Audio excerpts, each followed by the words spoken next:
Olá! Outro dia uma pessoa me perguntou: quem controla a minha vida, eu ou os meus pensamentos? Uma pergunta bastante importante e relevante, sobretudo porque eu também ouço muito as pessoas dizerem: eu sou assim e não tenho como mudar, é muito difícil alterar a forma de pensar. Ouço também algumas pessoas dizerem: eu me saboto, os meus pensamentos não mudam, não importa a medicação que eu tomo.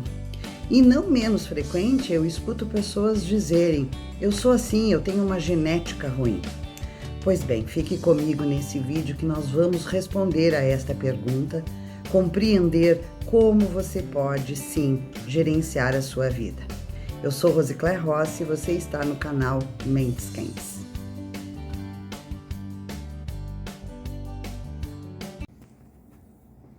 Sejam todos bem-vindos. Para responder essa questão, é preciso que avaliemos alguns conceitos científicos e não nos tornemos escravos de um achismo ou de motivações pouco assertivas e nem com alguma pretensão filosófica. Vamos começar pela genética, a vilã que explica diversas patologias, mas que só explicando não fazem com que você busque e alcance uma melhor qualidade de vida. Sem sombra de dúvidas, o estudo das patologias com investigação genética é importantíssimo para que a ciência encontre causas, tratamentos e estratégias. Mas, em última análise, quando você justifica tudo o que acontece em sua vida por conta da genética, pouco ou quase nada traz a você algum movimento importante e conclusivo para a sua saúde mental. De fato, um DNA demora muito tempo para ser construído, e a genética é conhecida como a ciência da hereditariedade.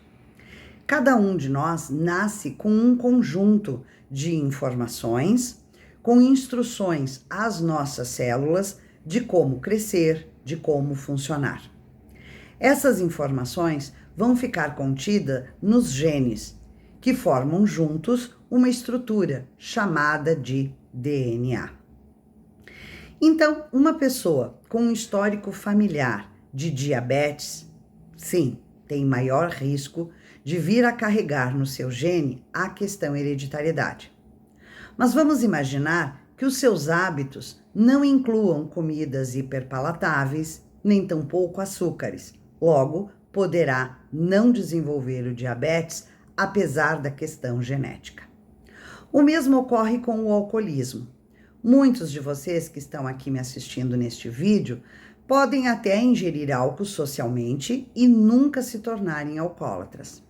Já outras pessoas, onde a propensão é maior por questões que a ciência explica a respeito da genética, podem sim vir a beber e se tornarem alcoólatras. Porém, pode ter a questão da genética, sobretudo por conta dos seus hábitos e costumes, nunca se tornar um alcoólatra.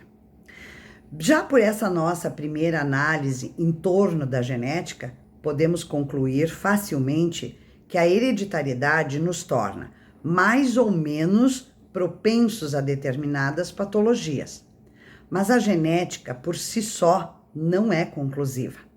Não é um decreto para que tenhamos a determinadas patologias.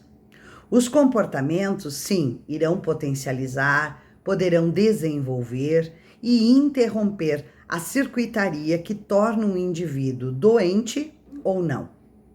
Não podemos desconsiderar que a ciência traz inúmeras estatísticas amplamente divulgadas, onde a inexistência de qualquer evidência genética também não foi o suficiente para que uma determinada pessoa viesse a desenvolver uma patologia.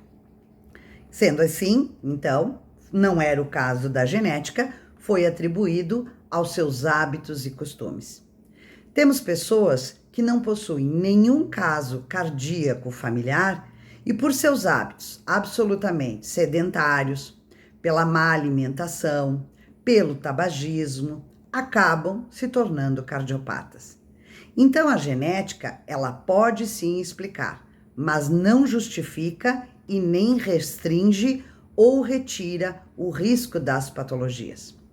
O que vai nos levar agora à segunda análise para compreender quem de fato orquestra a sua vida? Você ou os seus pensamentos? O pensamento possui uma base física, que é a rede neural. Ela nada mais é do que um grupo de células cerebrais, que são os neurônios, que se comunicam, passam informações entre si pela sinapse elétrica ou química. A palavra pensar vem do latim e significa, prestem bem atenção, avaliar o peso de algo. Vejam que interessante. Quando eu dou importância a algo através do meu pensamento, eu faço escolhas e decisões que vão sim modular minhas atitudes, meus comportamentos e os meus hábitos. Ou seja, eu sou aquilo que penso, que decido e que na sequência faço, executo. Estas atitudes vão imprimindo o ritmo da vida. Ao avaliar baixo peso de importância em passar a noite bebendo num bar, eu faço uma escolha e posso estar caminhando para me tornar um alcoólatra. Quando eu avalio que estudar não tem nenhuma importância para a minha vida, eu decido sim restringir minhas funções cognitivas e talvez esteja se desenhando dificuldades futuras na carreira, no meu autossustento. Quando eu avalio que é mais importante ficar maratonando séries em alguma plataforma de streaming, ao invés de ler um livro, de me relacionar com os amigos, com familiares, eu estou, através deste pensamento, decidindo por comportamentos mais solitários, isolados, introspectivos, que podem acompanhar minha vida inteira com baixa autoestima, ansiedade e depressão.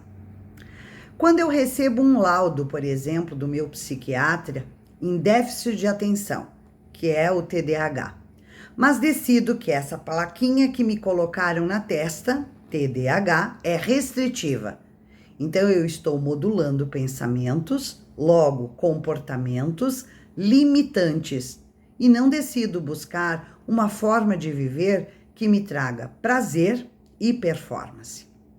Da mesma forma, se a plaquinha colocada em minha testa for de bipolaridade, aquela oscilação entre a mania e a depressão, e eu tomo uma decisão por tomar remédios e não promover nenhuma mudança de hábitos que priorize baixar o estresse, que nós sabemos que o estresse é o estupim para o bipolar. Então eu estou aceitando pensamentos destrutivos e paralisantes. Quando eu avalio que não nasci numa família que eu escolhi, e essa família, supondo que seja problemática, tóxica, agressiva, e que a responsabilidade do meu estado emocional é do outro e que eu nada posso fazer, estou optando por um comportamento mais vitimista e me colocando em um lugar de depressão. Alguns autores bastante conhecidos defendem a tese de que pensamentos intrusivos são aqueles que surgem em nossa mente sem que tenhamos nenhuma consciência, pensando em algo no momento em que emergiram. São considerados intrusivos porque acontecem de forma espontânea e aparentam ser difíceis, quase que impossíveis de se afastar à medida em que se instalam na primeira vez. Bem, quero dizer a vocês que isto é uma falácia, porque os pensamentos, assim como os hábitos, os comportamentos, são aprendidos. De modo que toda pessoa com questões genéticas, mesmo com as suas experiências familiares, com relações na escola, trabalho, com os amigos, com colegas, essa pessoa monta um arquétipo de suas percepções, de suas crenças centrais, dos seus pensamentos e costumes com hábitos, que podem apresentar dezenas de variações e aprendizagens a qualquer momento da vida. Duas pessoas numa mesma família, uma pode estar se vitimizando e a outra não. Então, sem nenhum medo de errar, quem está no controle da sua vida são sim os seus pensamentos. Mas antes que vocês me digam que isso é extremamente difícil de mudar, eu lhes respondo: se fosse fácil, vocês não estariam aqui assistindo esse vídeo e nem tampouco teríamos bilhões de pessoas com patologias mentais. Ninguém está dizendo que é fácil. Mas sabotar a sua vida é crer que você é assim por conta da sua genética. Você é assim por responsabilidade de uma família tóxica, de um chefe corrompendo todas as condições mentais, por companheiros narcisistas, por bullying na escola. Pior ainda é acreditar que seus pensamentos não são factíveis de construção ou mudanças. Você pode sim recriar pensamentos conforme o que você decidir para a sua vida. Com certeza, sua genética, sua família, os ambientes que você interage participaram de alguma forma na construção do que hoje compõe a sua forma de pensar. Isso é inegável. Mas você pode aprender a pensar de formas diferentes sobre praticamente tudo usando as estratégias corretas. Pode limpar as lentes com as quais vê a si mesmo, aos outros, ao mundo, ao seu passado e também ao seu futuro. Via de regra, o esforço que você está fazendo para suportar as dores emocionais é o mesmo esforço que você precisa para aprender a pensar de forma diferente, fazer novas escolhas, adotar novos comportamentos que irão invariavelmente lhe trazer maior qualidade de vida. Mentes saudáveis são sempre mentes disciplinadas, não vitimizadas e que aprendem a pensar da forma correta, para ter mais autocontrole, estabilidade, foco e bem-estar. Eu espero que este vídeo tenha contribuído, no mínimo, para que vocês se motivem a buscar as estratégias corretas.